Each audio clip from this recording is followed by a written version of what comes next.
मुख्य स्तूप आहे त्या मुख्य स्तूपाच्या स्ट्रक्चरला कोणताही धक्का लागू नये असं त्यांचं म्हणणं आहे. त्यामुळे आपलेही आगमन झालेत आणि जेवढं स्ट्रक्चर बांधलंय ते स्ट्रक्चर तोडण्याचं काम सुद्धा आणलंय. अनेक आंबेडकरांचं ते श्रद्धास्थान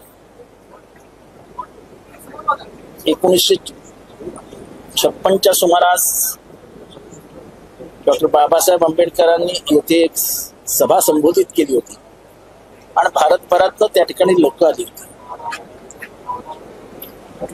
ते अनेक म्हणजे मी सुद्धा कमीत कमी 10-15 वेळा त्या स्थानावर जाऊन आलोय. त्याचा जो स्तूप आहे त्याचं बांधकाम आंतरराष्ट्रीय दर्जाचं. अजूनही त्या स्तूपातनं कधी पाणी गळलेलं ऐकलेलं नाही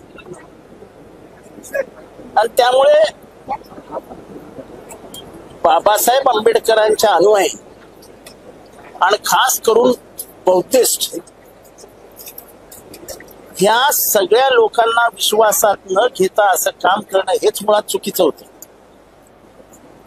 आणि जर तिथला लोक त्याच्यावर चिडून काही करत असतील तर ते जरी कायद्याने चुकीचं असलं तरी मॉरली दे आर राईट.